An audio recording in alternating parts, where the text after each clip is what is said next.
ለዲን ሐሳቢ ይመስላሉ። እነዚህኑ ሰዎች ደግሞ ከሚገርማችሁ የሆነ ክብራቸውን የሚያስነካ ወይም ደግሞ የሆነ ድንገት ሸርተት ብሎ እነሱን የሚነካ ነገር ብትናገሩ ይቦልኳችኋል፣ ይሰድቧችኋል፣ ያጥረገርጓችኋል፣ አይጋብዟችሁም፣ ብትሄዱም ያባሯችኋል። አስለም ለምን ከተባለ የሰው ክብር የለውም።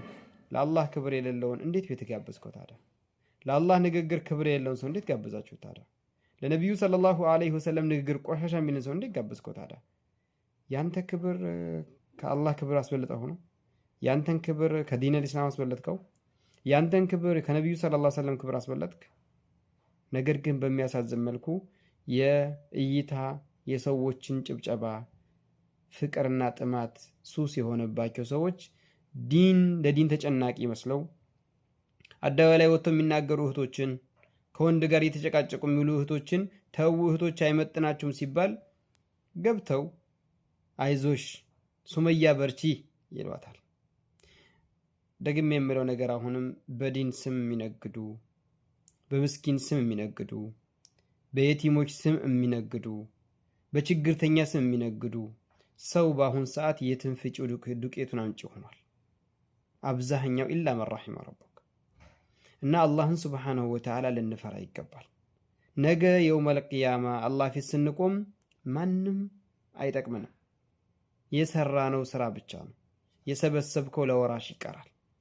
አላህ ሱብሓነሁ ወተዓላ የውመ የፊሩ ልመርኡ ሚን አኺህ ወኡሚህ ወአቢህ ወሳሒበቲህ ወበኒህ ለምን ያ ረቢ ሊኩል እምሪእ ሚንሁም የውመኢዝን ሸእኑን ዩግኒህ። ሁሉ ከሁሉም የሚሸሽበት ቀን ነው።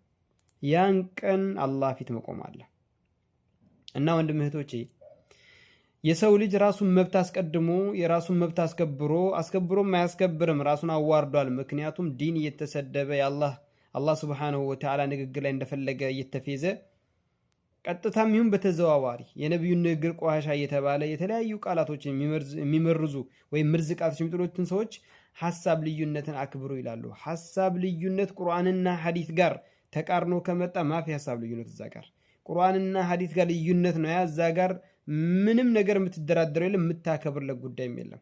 ምክንያቱም የምታከብረው ከሁለት አንድ ነው።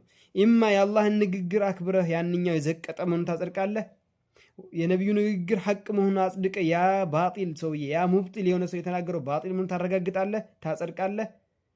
ወይም ደግሞ ቁርአንና ሐዲስን ካልፈህ ያንን ሰውዬ እኛ እንደ ሰውኛ ስናይ እኔ ሐሳብ ልዩነትን አከብራለሁ ብላችሁ ትናገራላችሁ። ከሁለት አንድ የሚሆነው ማለት ነው። አላህ